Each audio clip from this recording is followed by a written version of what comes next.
In this video, we will be discussing scatterplots and the correlation coefficient. A scatterplot is just a graph of plotted points that shows a relationship between two sets of data. So for example, suppose we were looking at the hours that 10 students spent studying for the Regents exam and the scores that they received. Well, if we wanted to construct a scatterplot, what we would do is we would let the first column represent our x-axis, and we would let the second column represent our y-axis. So hours of study would be the x-axis, and the Regent score would be the y-axis. And what you would do is you would just go through one by one and plot the data for these 10 students. So if we started off with the first student who spent 3 hours studying and scored an 80 on the Regents, what we would do is we would go over to 3 on the x-axis, and we would just follow it up until you reached 80, and you would simply plot a point there. So if you went through and plotted each of these students one by one, this is what the scatter plot would look like. Now, the correlation coefficient measures the strength of the relationship between the two variables. So if we look at this first graph right here, we could see that as the x values are increasing, so are the y values. So the points are going up. We say that this has positive correlation. Just like in our last example, the longer the students studied, as that value went up, the Regent score also went up. If you look at the second graph here, we say this has negative correlation. The x and y values are still correlated. You could see the points still follow a pattern in the downward direction though. So as the x value increases, your y value actually decreases.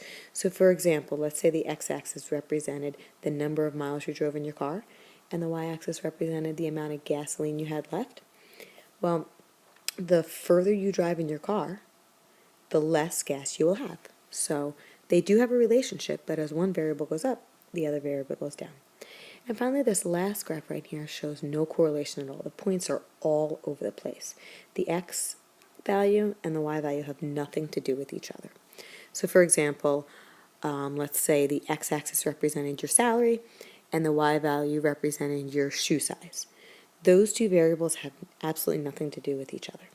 So they have no correlation. The correlation coefficient, which we use the variable r to represent, can be assigned a value in between and including -1 and +1. So if we look at the graphs on the bottom of the page, we could see these first 3 graphs have positive correlation. All the points are grouped together going up. The first graph, the points form a perfect straight line, so that has perfect positive correlation. The value we assign to that is 1, so r equals 1. If we look at the second graph, the points are still going up, and they're pretty close together. They're clustered very close together, but they're not a perfect straight line. So we say that has high positive correlation. So it's assigned a value close to 1, but not quite 1. So in this example, it's given 0.8. In this third graph here, the points are much more spread out. So we say it has a low positive correlation. So it's given a value closer to 0, but still a positive number. If we look at this graph in the middle, we already talked about a graph that has no correlation. That's assigned a value of 0.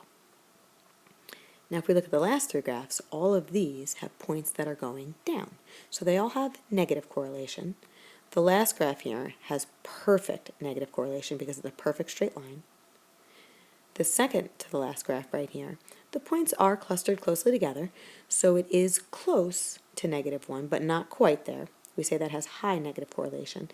And then this graph right here, the -0.3, the points are more spread out, but it's still going in the negative direction. So it is given a negative value, but a little closer to 0.